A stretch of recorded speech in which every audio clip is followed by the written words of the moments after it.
Hello दोस्तों, नमस्कार। कैसे हैं आप सब? उम्मीद करते हैं आप सभी अच्छे होंगे। तो दोस्तों, यूट्यूब पर एसएससी के टीचरों के बीच चल रही कंट्रोवर्सी के बीच में एसएससी ने एक नोटिफिकेशन आउट किया है।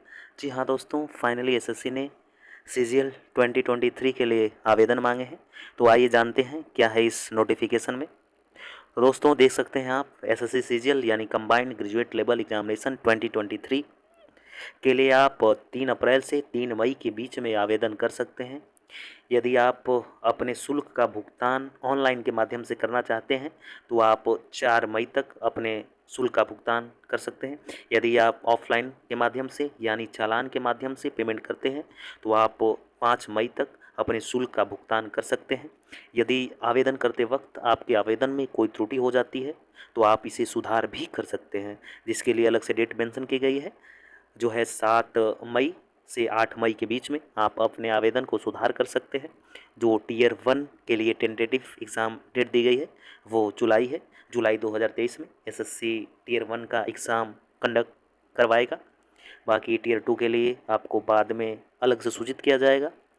आगे चलते हैं और देखते हैं अगले पॉइंट्स को। तो दोस्तों, एसएससी सीजीएल के अंतर्गत आने वाली ये पोस्ट्स हैं, आप देख सकते हैं, जैसे assistant audit officer, assistant account officer, group B की पोस्ट है। देख सकते हैं अलग अलग पोस्ट के लिए अलग अलग एज लिमिट दी गई है। जैसे में पे लेवल 7th के पोस्ट हैं असिस्टेंट सेक्शन ऑफिसर के, जिसमें central secretariat service, intelligence bureau, ministry of railway, ministry of external affairs आदि डिपार्ट हैं। ग्रुप बी की पोस्ट है जिसमें अलग अलग पदों के लिए अलग अलग आयु सीमा निर्धारित की गई है। आप देख सकते हैं इसे। पे लेवल 6 यानी आपको 35,400 से 1,12,400 तक सैलरी होगी आपकी, यदि आप पे लेवल 6 के पदों पर नियुक्त होते हैं तो। आगे चलते हैं। पे लेवल 5 ग्रुप सी की पोस्ट है। यदि आप इन पदों पर नियुक्त होते हैं तो आपको 29,200 से 92,300 तक मिलेंगे। पे लेवल 4 देख सकते हैं, पोस्टल असिस्टेंट, सॉर्टिंग असिस्टेंट आदि असिस्टेंट के पद हैं, जैसे टेक्स्ट असिस्टेंट, सब इंस्पेक्टर। आपको 25,500 से 81,100 रुपये तक यदि आप इस पदों पर नियुक्त होते हैं तो आपको मिलेंगे। आगे चलते हैं और देखते हैं अगले पॉइंट को। तो नेशनैलिटी, तो आपको भारत का नागरिक होना अनिवार्य है यदि आप इस आवेदन को करना चाहते हैं तो, या सब्जेक्ट ऑफ नेपाल से हो या सब्जेक्ट ऑफ भूटान से हो, जो परमानेंटली भारत में सेटल हो गए हों। एज लिमिट के बारे में जानते हैं। तो अलग अलग पदों के लिए अलग अलग एज लिमिट दी गई है। तो कम से कम आपकी उम्र 18 साल और अधिकतम 27 साल कुछ पदों के लिए, और कुछ पदों के लिए कम से कम 20 साल, अधिकतम 30 साल। अगले कुछ पदों के लिए कम से कम 18 साल, अधिकतम 30 साल। इसी तरह 18 से 32 साल के बीच आपकी आयु होनी चाहिए। रिमार्क में आप देख सकते हैं, विभिन्न तिथियों के बीच आपका जन्म हुआ हो। आगे चलते हैं। यदि आप विभिन्न कैटेगरी से बिलोंग करते हैं तो आपको एक्स्ट्रा एज रिलैक्सेशन भी मिलेंगे। यदि आप SC ST से हैं तो आपको आयु में 5 साल की छूट अपर एज लिमिट में। यदि आप OBC से हैं तो आयु में 3 साल की छूट। PWBD जनरल कैंडिडेट हैं तो 10 साल की छूट। PWBD OBC हैं तो आपको 13 साल की छूट। यदि PWBD SC ST हैं तो आपको 15 साल की छूट दी जाएगी। यदि आप एक्स सर्विसमैन यानी भूतपूर्व सैनिक हैं तो आपको रिटायरमेंट पीरियड से आवेदन की अंतिम तिथि तक 3 साल न हुआ हो तो आप इस आवेदन को कर सकते हैं। बाकी आप देख सकते हैं एक्स्ट्रा एज रिलैक्सेशन के बारे में। आगे चलते हैं और जानते हैं इस नोटिफिकेशन के अगले इम्पोर्टेंट पॉइंट के बारे में, क्या रहने वाला है आपके लिए। तो दोस्तों, जानते हैं एसेंशियल एजुकेशनल क्वालिफिकेशन क्या रहने वाली है आपके लिए, शैक्षणिक योग्यता। तो दोस्तों, assistant audit officer, assistant account officer के लिए आपको कम से कम स्नातक की उपाधि आपके पास होनी चाहिए। यदि आप जूनियर स्टैटिस्टिकल ऑफिसर के लिए आवेदन करते हैं तो आपके पास स्नातक के साथ साथ 12वीं मैथमेटिक्स में 60% अंकों के साथ उत्तीर्ण की हो। बाकी अदर के लिए कम से कम आपके पास स्नातक की डिग्री होनी अनिवार्य है। आगे चलते हैं और जानते हैं अगले पॉइंट्स को। तो हाउ टू अप्लाई, आप कैसे इस आवेदन को करेंगे, तो आप एसएससी की ऑफिशियल साइट पे विजिट करके आप इस आवेदन को कर सकते हैं, या सरकारी रिजल्ट या रोजगार रिजल्ट के माध्यम से भी आप इस आवेदन को कर सकते हैं।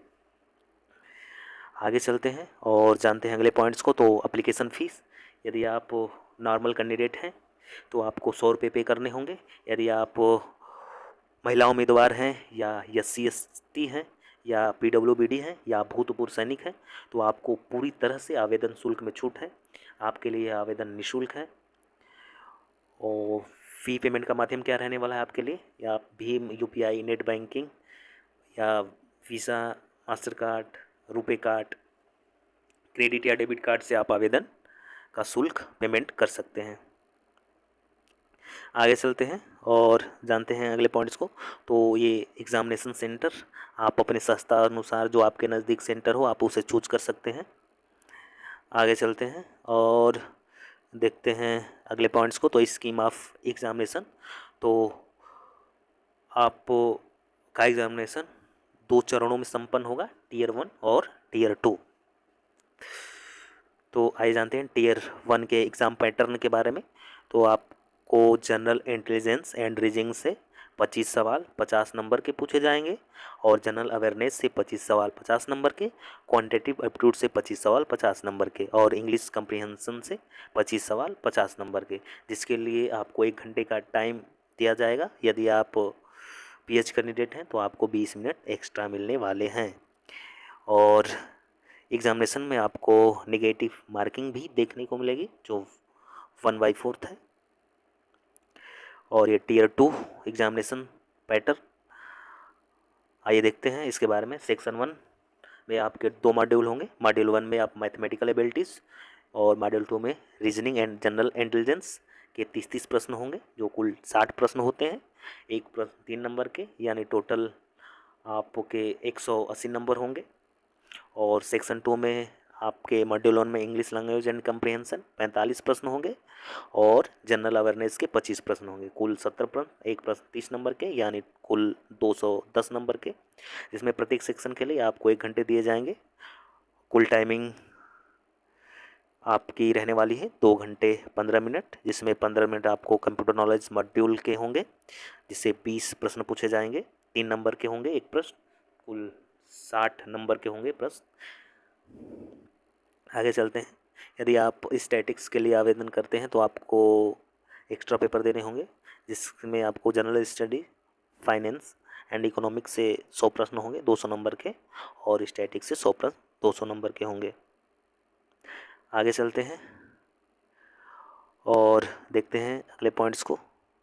तो दोस्तों ये डिटेल सिलेबस है, सिलेबस पे मैं अलग से वीडियो बना दूंगा, आप उसे देख लीजिएगा। तो दोस्तों यही रहा इस नोटिफिकेशन के इम्पोर्टेंट्स पॉइंट। तो हमारे द्वारा दी गई जानकारी आपको कैसी लगी? यदि आपको लगा हो कि हमने आपकी मदद की हो तो हमारे चैनल को सब्सक्राइब करें और वीडियो को लाइक करना ना भूलें। धन्यवाद।